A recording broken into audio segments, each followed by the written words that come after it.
नमस्कार, मी प्रशांत कदम. महाराष्ट्राच्या विधानसभेमध्ये नुकताच एक कायदा मंजूर झालेला आहे आणि गेल्या वर्षभरामधला हा दुसरा असा कायदा आहे, की ज्या कायद्याबद्दलचे बरेच प्रश्न, बऱ्याच शंका जनतेच्या मनामध्ये अजूनही कायम आहेत.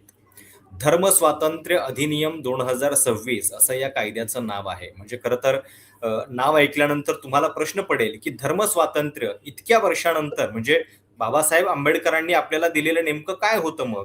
आणि हे आत्ता का आणलं जातंय? जरी या कायद्याचा हेतू धर्मांतर रोखण्यासाठी आहे असं सांगितलं जात असलं, तरी प्रत्यक्षात सोप्या भाषेत सांगायचं तर सध्या जो एक लव्ह जिहादचा बागुलबुवा केला जातो, तो अधिक बळकट करण्यासाठी हा कायदा आहे का? अशा पद्धतीचे प्रश्न निर्माण होत आहेत. आणि 12 राज्यांनी देशातल्या अशा पद्धतीचा कायदा मंजूर केल्यानंतर त्या कळपामध्ये आता महाराष्ट्र सामील व्हायला निघालेला आहे. धक्कादायक बाब म्हणजे अगदी दीड महिन्यापूर्वी फेब्रुवारी 2026 मध्ये देशाच्या सर्वोच्च न्यायालयानं या 12 राज्यांना नोटीस पाठवलेली होती आणि हा कायदा घटनात्मक मूल्यांवरती योग्य आहे की नाही याची कायदेशीर तपासणी अजून बाकी आहे. त्याच्या संदर्भात नोटिसा पाठवलेल्या असताना महाराष्ट्र सरकारनं हा कायदा केलेला आहे. आणि त्यामुळं नेमकी या कायद्या पाठीमागची सरकारची योजना काय आहे? या कायद्यामध्ये खरोखर आक्षेपार्ह असं काय आहे? आणि हा कायदा सोप्या भाषेमध्ये आपण समजून घेणार आहोत. माझ्यासोबत आहेत डॉक्टर शमसुद्दीन तांबोळी, मुस्लिम सत्यशोधक मंडळाचे अध्यक्ष आहेत, जे आपल्याला नेमकेपणानं समजावून सांगतील. सर, सभागृहामध्ये ज्यावेळी हा कायदा मंजूर होत होता, त्यावेळी स्वतः मुख्यमंत्री असं सांगतात, की हा कायदा कुठल्याही धर्माच्या विरोधातला नाहीये आणि हा कायदा आम्ही आणतोय याचं कारण सध्या ज्या तरतुदी आहेत त्याच्यामध्ये केवळ फसवणुकीचे गुन्हे दाखल होतात. विशिष्ट पद्धतीनं होणारं धर्मांतर रोखण्यासाठी आम्हाला एक मजबूत कायदा हवाय, म्हणून आम्ही तो आणतोय. आणि सोबतच ज्या विरोधी पक्षातल्या पक्षांनी या कायद्याला समर्थन केलेलं आहे, शिवसेना उद्धव बाळासाहेब ठाकरे त्यांचे प्रतिनिधी सभागृहात सांगत होते, की आम्ही हा संपूर्ण कायदा वाचला. याच्यामध्ये कुठेही एका विशिष्ट धर्माचा उल्लेख नाहीये आणि त्यामुळं याच्यामध्ये विरोधासारखं काही उरलेलं पण नाहीये. तुम्ही सांगा, जर समजा मुख्यमंत्री असं म्हणतायत, तर मग या कायद्यामध्ये तुम्हाला आक्षेपार्ह नेमकं काय वाटतंय? सरकारची गरज तुम्हाला योग्य का वाटत नाही? अ, प्रशांतजी, अत्यंत महत्त्वाचा असा विषय घेऊन आपण संवाद करत आहोत, बोलत आहोत. मुख्यमंत्र्यांनी विधानसभेमध्ये किंवा अन्य राजकीय नेत्यांनी सुद्धा अशी भूमिका मांडलेली आहे, की हा कुठल्याही एका धर्माच्या विरोधामध्ये कायदा नाहीये. पण हा कायदा अस्तित्वात आणण्याची गरज होती का? हा एक फार मोठा प्रश्न आहे. त्याचं कारण असं आहे, की आपल्याकडे जे धर्मस्वातंत्र्य आहे, त्या धर्मस्वातंत्र्यावरती सुद्धा काही मर्यादा आहेत आणि मर्यादा असताना जर जबरदस्तीने किंवा प्रलोभनं दाखवून, फसवून जर धर्मांतर केल्या जात असतील, तर ते बेकायदेशीर आहे आणि ते शिक्षेस पात्र आहे. अशी आपल्याकडे अस्तित्वात असणाऱ्या कायद्यात ही तरतूद आहे. बरोबर. परंतु असं दाखवण्यात आलं किंवा गाजावाजा करण्यात आला, की धर्मांतराची प्रकरणं खूप वाढत आहेत आणि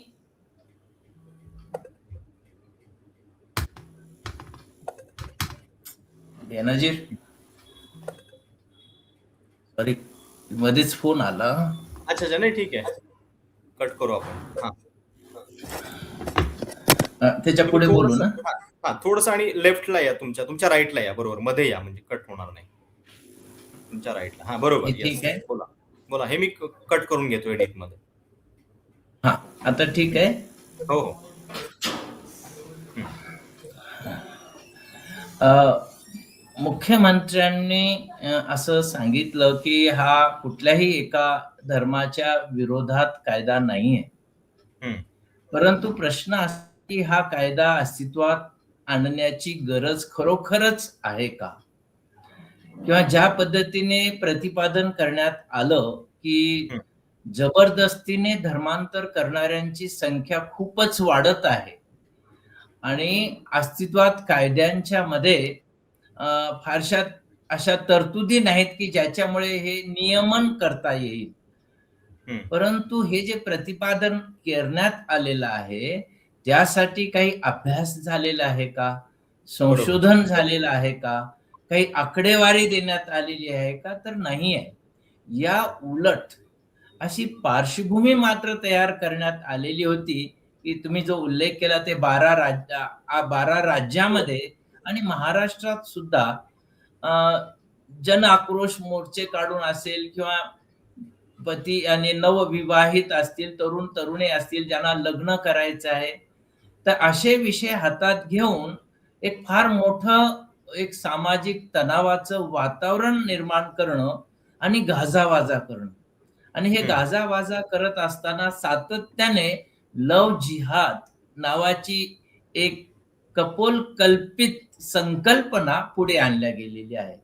तर असं कुठेच लव्ह जिहाद वगैरे म्हणण्यासारखं कुठलं काही नाहीच आहे. हं. परंतु काय झालंय, की जरा अलीकडच्या काळात जे धार्मिक ध्रुवीकरणाचं आणि शत्रुभाव वाढवण्याचं जे एक एक तंत्र वापरण्यात आलेलं आहे, बरोबर. त्यालाच अनुसरून हा एक कायदा असावा, असं हं. लक्षात येतं. ओके. कारण आंतरधर्मीय विवाह करणारे हे आपल्या देशामध्ये फार मोठ्या प्रमाणात आहेत आणि पूर्वीपार चालत आलेले आहेत. आमच्या अनेक मुस्लिम मुलीही आहेत. जसं हमीद दलवाईंच्या दोन्ही मुलींनी, की आमच्याकडे समीना पठाण आहेत. तलाक झालेल्या अनेक तरुणी आहेत, की ज्यांनी आंतरधर्मीय विवाह केलेला आहे, करतही हं. आहेत.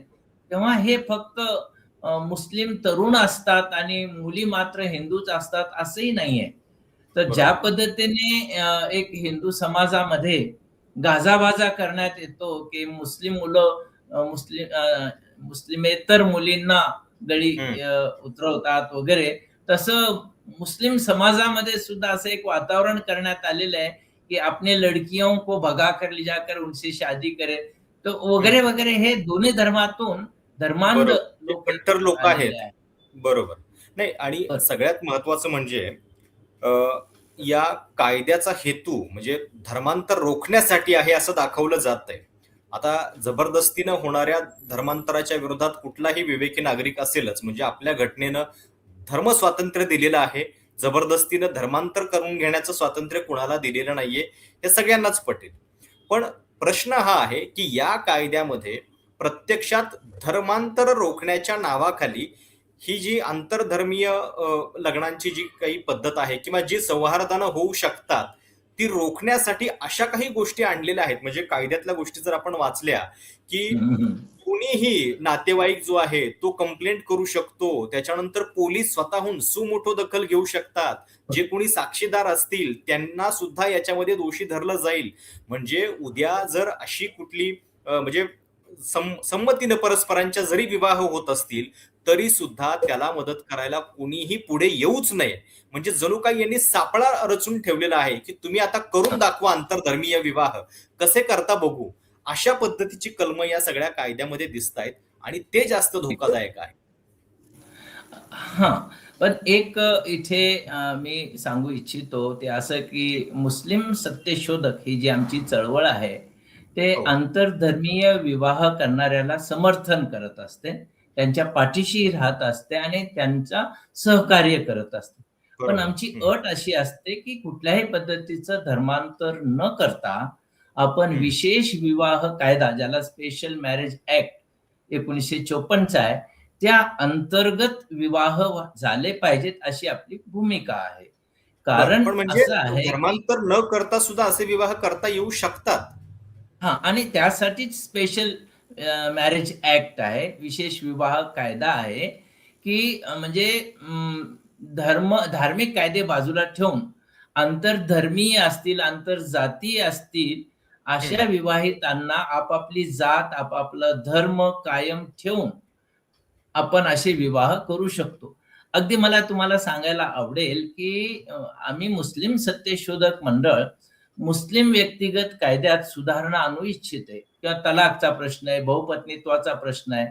म्हणून हं. आमची अशी एक मोहीम आहे, की मुस्लिम समाजांतर्गत विवाह असताना सुद्धा ते विशेष विवाह कायद्याअंतर्गत नोंदणी करावी.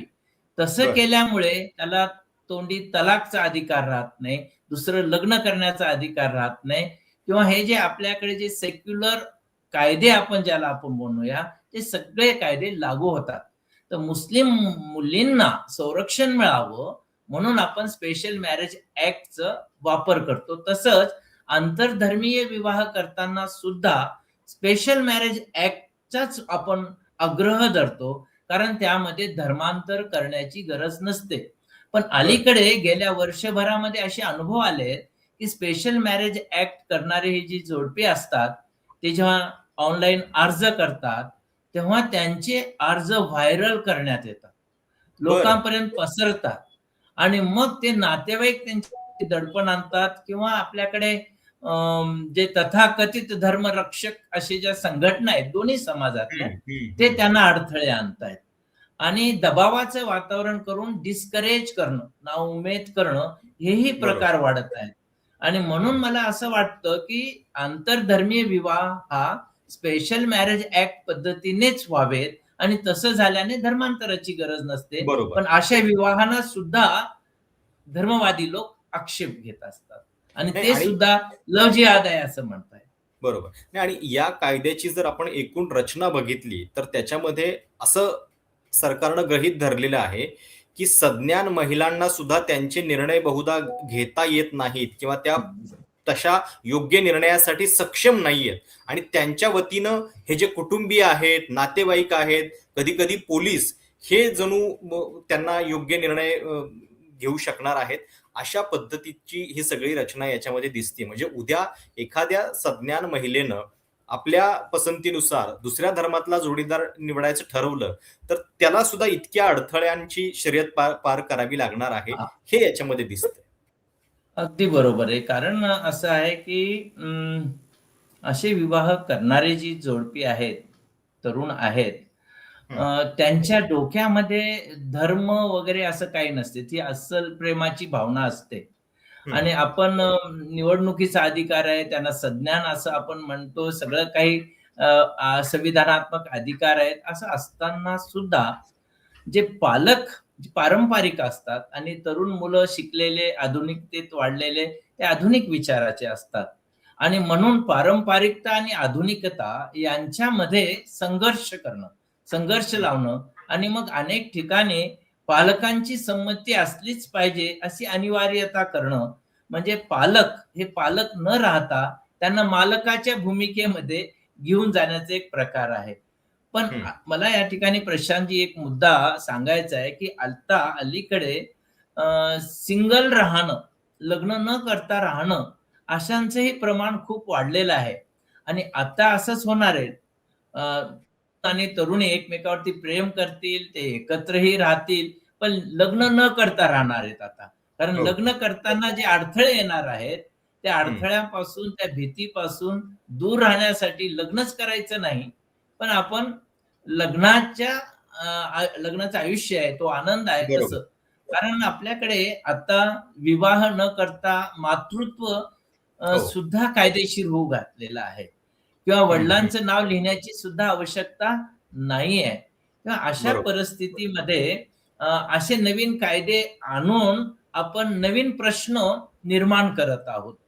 बरोबर. आणि तुम्ही जो गांभीर्य हे जे दाखवलंय, हो. की जी अशा पद्धतीने विवाह करण्याच्या पुढे नवीन आव्हानं निर्माण केले जात आहेत आणि नाउमेद करण्यात येत आहेत. म्हणजे बरोबर. एखाद्याने अ, बऱ्याच वेळा काय होतं, की ताबडतोब विवाह करायचा असतो किंवा लोकं आपल्यावरती लक्ष ठेवू नयेत म्हणून असतं आणि धार्मिक पद्धतीने जर विवाह करायचा असेल, मग ते हिंदू हं, पद्धत असेल किंवा मुस्लिम पद्धत असेल, हं, दोघेही त्या धर्माचे असणं गरजेचं असतं. हं. आणि मग जो त्या धर्माचा नसेल, तो धर्मांतर करून तसे विवाह केले जातात. बरोबर. याच्यावरती मार्ग काढले पाहिजेत आणि तो मार्ग म्हणजे विशेष विवाह कायद्याअंतर्गत त्यांनी विवाह. ओके. नाही आता हा कायदा आणताना त्याला एक कुठल्यातरी आकडेवारीचा पण आधार पाहिजे, की म्हणजे जर सरकार अगदी. असं म्हणतंय, की धर्मांतराच्या इतक्या गोष्टी वाढलेल्या आहेत आणि कायदा आणि सुव्यवस्थेची जी जबाबदारी निर्माण होते काही-काही केसेसमध्ये, त्याच्यामुळं आम्हाला हे करावं लागतंय. तर त्याच्या संदर्भातला काहीतरी एक डेटा पाहिजे, पण तो डेटा सुद्धा उपलब्ध नाहीये.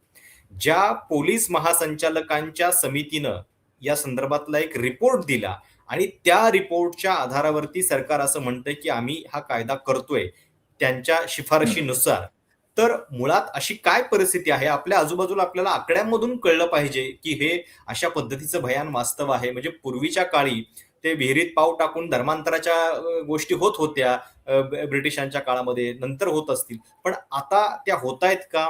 हा प्रश्न आहे. आणि जर आकडेवारीच दिली गेलेली नाहीये, तर हे कुठल्या जोरावरती केलं जातंय? आकडेवारी अजिबात नाहीये. हं, अ, कारण असे विवाह झालेलेच नाहीयेत. जे हं. काही असतील त्यांची संख्या फार नाममात्र असू शकेल. अ, तर आणि अशा पद्धतीचे जे असतील त्यांच्यावरती गुन्हे दाखल पण करता येऊ शकतात. आपल्याकडे तसे कायदे आहेत. हं, परंतु असे विवाहच होऊ नयेत अशी इच्छा आहे. पण हं. याचा अधिक धोका असा दिसतो, की आपल्याला माहिती आहे, की आपल्याकडे जेव्हा गोवंश हत्या बंदी कायदा आला, हो, तेव्हा हो. अगदी संशयावरून मग ते अखलाक असेल, पहिलू पठाण खरं, असेल खरं, किंवा खरं. अनेकांच्या हत्या करण्यात आलेल्या आहेत कायदा हातात घेऊन, संशय घेऊन. अशा पद्धतीचे धर्मरक्षक आता या कायद्याच्या निमित्ताने पुढे येणार आहेत. म्हणजे जे हं, आपण हं. म्हणतो, की चहापेक्षा केटली गरम असते, तशा पद्धतीने प्रकरणापेक्षा हे धर्मरक्षक आता अधिक गरम होणार आहेत. त्याचं बरोबर. कारण असं, की असे विवाह करणाऱ्याला जरा संशय जरी आला किंवा कागदपत्र त्याने जरी नसले, तर एखाद्याला जर आक्षेप नोंदवायचा असेल, तक्रार करायची असेल, पुराव्याविना करायची असेल, ते तक्रार नोंदवू शकतात. आणि तक्रार नोंदवल्यानंतर मी निरपराध आहे, हो. निर्दोष आहे, हे सिद्ध करण्याची जबाबदारी ही पूर्णतः त्या त्या व्यक्तीवरच. तथाकथित आरोपीवरती असणार आहे. आरोपीवर आहे. म्हणजे आणि कुठल्याही नुसती बॅड लॉमध्ये जे असतं, की ही सगळी व्यवस्था नाही आरोप सिद्ध करणार. म्हणजे तुम्हालाच स्वतःचे आरोप, तुम्ही निर्दोष आहात हे सिद्ध करावं लागणार आहे. म्हणजे ते दडपण, अशा सगळ्या हं. गोष्टी असताना मग पुन्हा या सगळ्याचा कोणी विचार करेल का, हा प्रश्न आहे. आणि सर मला हा पण प्रश्न विचारायचा आहे, की धर्मांतर रोखण्यासाठी एवढ्या सगळ्या गोष्टी केल्या जातायत. अ, किती 60 दिवसांची पूर्वसूचना देण्याची अट आहे. मग त्याच्या संदर्भात काही इतर लोक निर्णय घेणार, तुम्हाला नोटीस द्यावी लागणार आहे. मला सांगा, जर आंबेडकर आज असते, तर त्यांना धर्मांतर करणं सोपं झालं असतं का या कायद्यामुळं? ज्यांनी एवढ्या मोठ्या प्रमाणात त्यांनी स्वतः आणि त्यांच्या अनुयायांनी बुद्ध धम्म हो. स्वीकारला होता. उद्या हं, मला सुद्धा मी एक भारताचा नागरिक आहे आणि मी धर्मनिरपेक्ष आहे आणि मला हं, असं वाटलं, मला धर्मांतर करायचं आहे, जो हं, संविधानाने मला अधिकार दिलेला आहे. पण तो हं, अधिकाराचा वापर मला करता येणार नाहीये. त्यासाठी हं, मला प्रशासनाची आता परवानगी घ्यावी लागणार आहे. 60 दिवस अगोदर नोटीस द्यावी लागणार आहे. त्यांची परवानगी मिळवणं, मग एक त्यानंतर मी तसं नोटीस देणं आणि मग मी धर्मांतर केलेलं आहे. हे म्हणजे हं. जे व्यक्तीला दिलेलं जे स्वातंत्र्य आहे, ते काढून घेऊन प्रशासनाला आता हे स्वातंत्र्य तुमचा धर्म ठरवण्याचं देण्यात येत आहे. म्हणजे बरोबर. उघड-उघड हे धर्म स्वातंत्र्य म्हणून जे पुढे आणलेलं आहे, त्या धर्म स्वातंत्र्यावरतीच मर्यादा घालणं, नियंत्रण घालणं, एक्झॅक्टली. हे होताना दिसतं आहे. कारण आणि बरोबर. यामुळे कलम 14 जे आपण म्हणतो, समान हो. अधिकाराचं आहे. कारण समानतेचा. इथे ज्याच्यावरती आरोप केला त्याचं उल्लंघन होणार आहे. विषमते विरोधातला जो अधिकार आहे, तोही या ठिकाणी कमी होणार आहे आणि बरोबर. म्हणून संविधानाच्या चौकटीत हे बसेल का? याचा विचार व्हायला पाहिजे होता. तो अगदी. म्हणजे झालेला दिसत लग्न नाही. ही तर एक फार खाजगी गोष्ट आहे. म्हणजे त्याच्या संदर्भातला निर्णय घेण्याचा अ, अधिकार जो आहे तो केवळ आणि केवळ व्यक्तीला असला पाहिजे. म्हणजे कलम 25 धर्मस्वातंत्र्य, कलम 14 समानतेचा अधिकार, कलम 15 भेदभावाच्या विरोधातलं संरक्षण आणि कलम 21 हं. राइट टू लिव्ह, या सगळ्याचं उल्लंघन या कायद्यामध्ये झालेलं आहे असा आरोप होतोय. आता 12 राज्यांनी अशा पद्धतीचा कायदा केल्यानंतर त्याची घटनात्मक तपासणी अजून सुप्रीम कोर्ट करणार आहे. आणि त्याच्या आधी आपण हा कायदा करतोय. म्हणजे एकेकाळी असं व्हायचं, की महाराष्ट्र कायदा करायचा आणि देश त्याची अंमलबजावणी करायचा. मग रोजगार हमीसारखा एखादा खूप चांगला कायदा आपण कधी काळी देशाला दिलेला आहे. आता मात्र हे उलटं का होतंय, की तिकडे उत्तर भारतातल्या अनेक राज्यांनी जी गोष्ट केली आहे आणि धर्माच्या नावाखाली जो विद्वेष पेरलेला आहे, तो आपल्याला हवा-हवासा का वाटतोय? आपण त्याच्या मागे-मागे का निघालेलो आहोत? बरोबर आहे. कारण अलीकडच्या काळामध्ये अ, अशी प्रकरणं निर्माण करायची, समाजामध्ये ध्रुवीकरणाचंही एक मोठ्या प्रमाणामध्ये पेरणी करायची, त्याचा राजकीय लाभ घ्यायचा आणि मला तरी वाटतं, की हा जो अजेंडा आहे, तो त्या अर्थानेच प्रेरित झालेला असावा. कारण हं, या कायद्यापेक्षा जे प्रचलित गोष्टी आहेत, कायदे आहेत, तरतुदी आहेत, त्याच्यामध्ये जर सुधारणा केली असती, दुरुस्ती केली बरोबर. असती, तर हा विषय अधिक चांगल्या पद्धतीने सोडवता आला असता. जसं स्पेशल मॅरेज ॲक्टमध्ये तो अधिक सुकर करणे, ती प्रक्रिया अधिक चांगली करणं हं, किंवा धर्मांतर न करता विवाह करता येण्याची सोय करणं, असे जर केलं तर ते अधिक चांगलं होणार आहे. बरोबर. कारण आपल्याला आपला देश हा महात्मा गांधींचा आहे, महात्मा फुल्यांचा आहे, डॉक्टर बाबासाहेब आंबेडकरांचा आहे. हमीद दलवाई सारखे लोक होते, की ज्यांनी आंतरधर्मीय विवाहाचा पुरस्कार केलेला आहे. तर अशा देशामध्ये जे आपण एक 10 पावलं पुढे गेलेलो होतो, ते आता 15 पावलं पुन्हा मागे जातोय आणि विशेषतः महाराष्ट्रामध्ये जी एक पुरोगामी महाराष्ट्र म्हणून आपण ज्याला आपण बघत होतो, त्या महाराष्ट्रामध्ये असा कायदा आणणं म्हणजे महाराष्ट्राची पुरोगामी प्रतिमा जी आहे, ती मलिन करण्याचाच हा एक भाग आहे, असं मला वाटतं. नाही आणि प्रश्न जे आहेत कायदा सुव्यवस्थेचे जे सरकारला वाटतायत, ते केवळ काही आंतरधर्मीय विवाहानच होतात असं नाही. अगदी. आंतरजातीय विवाहामधनं सुद्धा किती भयानक गोष्टी होतायत, हे आपण आपल्या अवतीभोवती बघतोय. मग उद्या अशा आंतरजातीय विवाहासाठी सुद्धा काही सरकार आणणार आहे का? म्हणजे जर तुम्ही हे आत्ता एका धर्माचा बागुलबुवा दाखवून करताय, तर हे म्हणजे बाकीच्या ज्या गोष्टी दिसतायत त्याला तुम्ही कसं रोखणार आहे, हा पण याच्यातला प्रश्न आहे. एक आहे, की सरकारचं आंतरजातीय विवाहाबाबतीतलं जे धोरण आहे, ते अधिक चांगलं आहे. म्हणजे जे आंतरजातीय विवाह करतात, त्यांना काही इन्सेंटिव्हज दिल्या जातात, प्रोत्साहन त्यांना पण. काही सुविधाही दिल्या जातात आणि आता अलीकडे अशा वेगवेगळ्या संघटना पण आहेत. परंतु तो हेतू सुद्धा जाती निर्मूलनाचा असलं पाहिजे. पण हं, जाती निर्मूलनापेक्षा हिंदूंना अधिक एकत्र करणं, सक्षम करणं आणि कोणाच्या तरी विरोधामध्ये उभं करणं, असा जर हं. त्या जातीअंताचा हेतू असेल, तर बरोबर. ते सुद्धा थोडंसं तपासून पाहायला पाहिजे, त्यांचे हेतू या अर्थाने. आपल्याकडे सत्यशोधक पद्धतीने सुद्धा विवाह होतात. हो. पण ते आंतरजातीय विवाहितांसाठी उपयोगी पडतात. आंतरधर्मीय विवाहाला उपयोग होत नाही. परंतु सत्यशोधक पद्धतीने तुम्ही विवाह केलात, तर तुम्हाला स्पेशल मॅरेज ॲक्ट लागू होईल. अशी एवढी जरी तरतूद जर केली, तर याच्यातले 80% प्रश्न दूर होणार आहेत.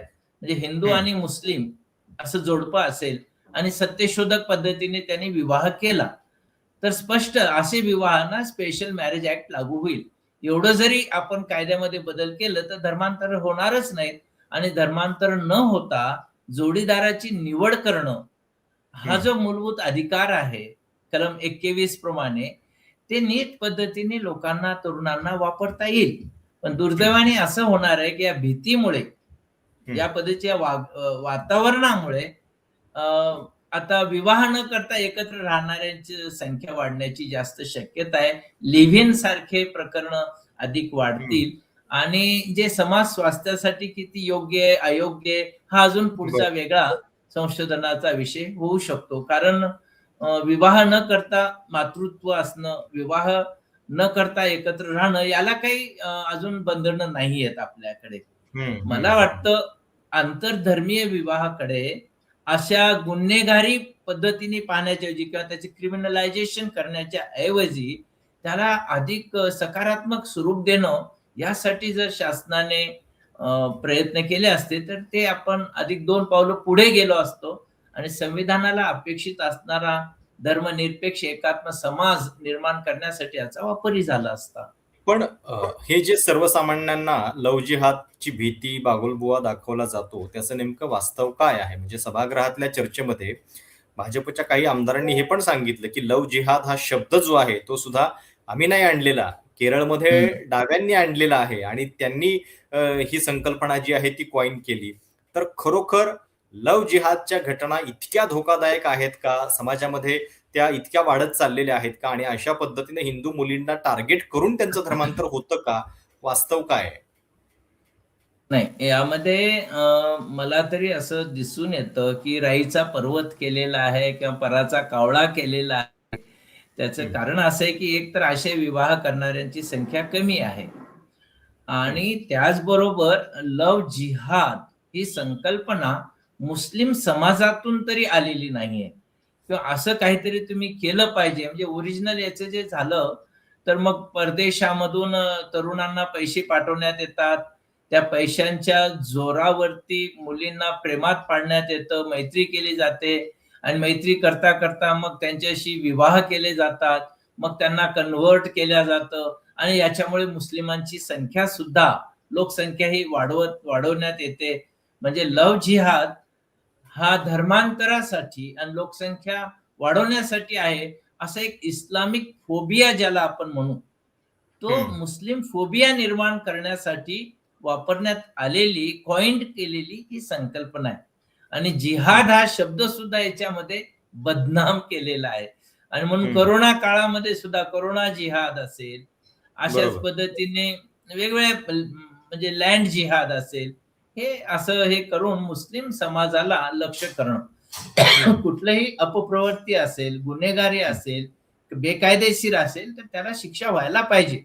परंतु संपूर्ण समाजाला गुन्हेगार ठरवणं आणि आपला हिडन अजेंडा त्याच्यातून साध्य करण्यासाठी वातावरण निर्मिती करणं, हे देशाच्या भवितव्यासाठी अत्यंत धोक्याचं ठरणार आहे. एक मोठी शोकांतिकाही ठरणार आहे. ओके. आता हे धर्मांतर रोखण्यासाठी सरकारनं जे काही या कायद्यामध्ये कलमं तयार केलेली आहेत, त्याच्यामधली आकर्षण म्हणजे धर्मांतरासाठी तुम्ही जे हां, हां. आकर्षण देणार आहात, त्याच्यामधली व्याख्या इतकी व्यापक आहे, की त्याच्यामध्ये उद्या काहीही बसू शकतं. म्हणजे लग्नाचं आश्वासन, रोख भेटवस्तू, मोफत शिक्षण, नोकरी, चांगलं जीवनमान, धार्मिक उपचार वगैरे, वगैरे सगळं आहे. याला सुद्धा आकर्षण म्हटलं गेलेलं आहे. म्हणजे इतका लूज हा कायदा जो आहे तो तयार केलेला आहे. त्याच्याबद्दल आणि आणि आणि ही जी आकर्षणं आहेत, की धर्मांतरासाठी असं काही आकर्षण असतात आणि हं, तेवढ्यासाठी लोक धर्मांतर करतात, यावरती सुद्धा विश्वास बसत नाही. आणि हं, मुख्य काय आहे, की मुस्लिम समाज देशामध्ये आता एक 15% असा हा समाज आहे. आणि या 15% समाजांच्या मध्ये अ, हं, जो इतक्या विविध प्रश्नांनी ग्रासलेला हा समाज आहे. हं, त्यांचे स्वतःच्या नोकरीचे प्रश्न आहेत, शिक्षणाचे प्रश्न आहेत, सुरक्षेचे प्रश्न आहेत. असं एवढं सगळं काही असताना या वातावरणामध्ये तो असं लव्ह जिहाद करेल, धर्मांतर करत सुटेल आणि बरोबर. असं प्रलोभनं दाखवत सुटेल.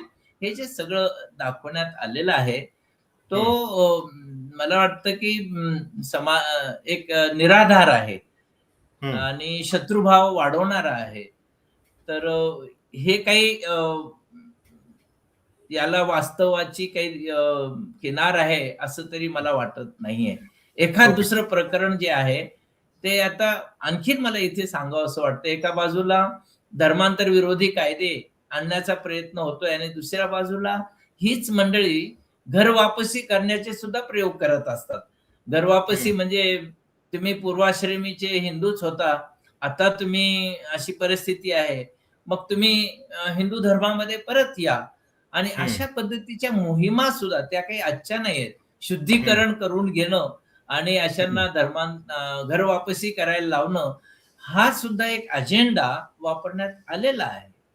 बरं. तेव्हा हा जो धर्म खेळ खेळणं आहे आणि धर्मवर्चस्ववादी मानसिकतेला बळ देणं आहे. अ, तथाकथित अस्मिता अधिक धारदार करणं आहे आणि हं. त्यातून जखमा वाढवणं जे आहे, ते निश्चित पद्धतीने आपल्या संविधानाला अपेक्षित नाही आणि त्याच्यामध्ये समाजाचं भवितव्य सुद्धा सुरक्षित ओके. राहणार नाही. पण मी आता मुलाखतीच्या शेवटी एक शेवटचा प्रश्न, की खरोखर आता पुढची दिशा नेमकी काय असणार आहे? आणि अशा पद्धतीचे कायदे आणून आपण समाजाचं नेमकं काय नुकसान करतो आहोत? तुम्हाला काय वाटतं? हं. एक तर फार मोठं नुकसान जो आहे, की आपलं समाजामध्ये किंवा संविधानामध्ये समता, बंधुता आणि एकात्मता हं, हे अत्यंत महत्वाचे संकल्पना आहेत आणि त्या पद्धतीचं वातावरण निर्माण करावं अशी अपेक्षा आहे. शासनाने सुद्धा समाज अधिक प्रगल्भ व्हावा, परिपक्व व्हावा, यासाठी लोक शिक्षण केलं पाहिजे.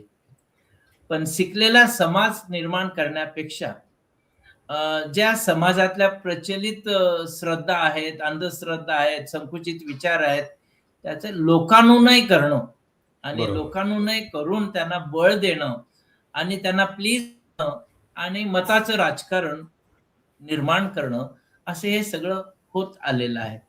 तेव्हा ओके. यातून सर्वात मोठा जो प्रश्न निर्माण होणार आहे, की सामाजिक सद्भावाला तडे जाणार आहेत. आणि हं, याचे अजून दुष्परिणाम असे होणार आहेत, की भारतात जे काही घडतंय, ते जग पाहतंय आणि जगाला असा संदेश जाणार आहे, की भारत हं. ज्याला बरोबर. आपण धर्मनिरपेक्ष लोकशाहीवादी देश म्हणत होतो, तो तसा राहिलेला नाहीये. कारण हं, असं हं. आहे, मी बरोबर. तुम्हाला अगदी थोडक्यात सांगतो, की हं, वॉशिंग्टन पोस्ट त्यांनी हेट स्पीचेसच्या संदर्भामध्ये अभ्यास करतात आणि भारतामध्ये सुद्धा हेट स्पीच जे लॅब आहे, त्याचा रिपोर्ट आलेला आहे. जे डिसेंबर 25 मध्ये. त्यात त्यांनी असं दाखवलंय, की 2023 पेक्षा 2025 मध्ये 25% हेट स्पीचेस वाढलेले आहेत. आणि हं, हं. यातले बरोबर. 97% स्पीचेस हे मुस्लिमांच्या विरोधातले आहेत आणि 3% हे ख्रिश्चनांच्या संदर्भात आहेत. आणि पुढे असं म्हटलेलं आहे, यातले 88% घटना ज्या आहेत, ते जिथे बीजेपी सत्तेत आहे, तिथले आहेत. तिथे आता ही बरोबर. अ, ही जी ही धक्कादायक आकडेवारी गोष्ट आहे, आहे. वॉशिंग्टन पोस्ट यांनी हं, दिलेली, ज्या भारतातले हेट स्पीचेसच्या संदर्भामध्ये अ, जग जग पाहतोय हे. मग हं, अशा पद्धतीचे हेट स्पीचेस असणं, असे कायदे निर्माण करणं, समाजाला दूषणं देणं, आणि याच्यामध्ये सामान्य माणसंच राहिले नाहीत, तर मंत्रिपदावरती असलेले, संविधानावरती शपथ घेतलेले, बरोबर. अगदी अशा लोकांनी सुद्धा असा संविधान विद्रोह करणं हे चुकीचं आहे.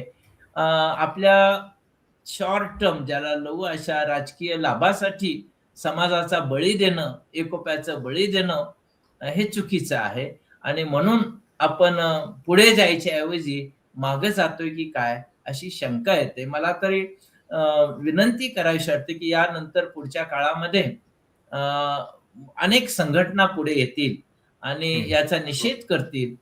हे असं व्हायला नको, अशी मांडणी करतील आणि जे विशेषतः जे तरुण, ज्या तरुणी याच्या हं, बळी जाणार आहेत, ठरणार आहेत, त्यांचा आक्रोश सुद्धा वाढणार आहे.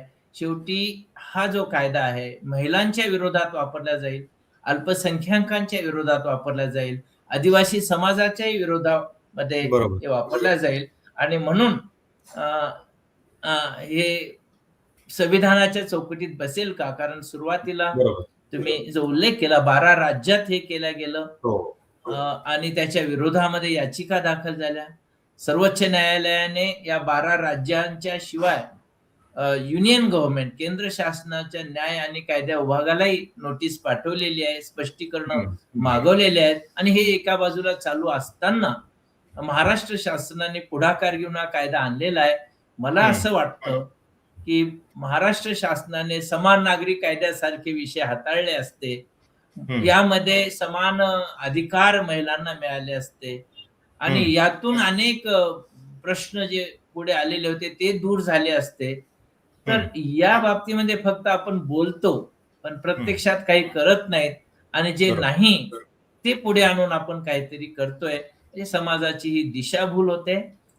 तर हे चुकीचं ठरतंय, बरोबर ओके. नाही, विवेकांना पटत नाही असं मला वाटतं. तुम्ही वापरलेला जो शब्द आहे, संविधानाशी विद्रोह, तो मला वाटतं फार भेदक आहे या सगळ्यामध्ये आणि तो विद्रोह आपण या कायद्याच्या माध्यमातून करतोय का? अ, हा खरोखर विचार करण्यासारखा प्रश्न आहे.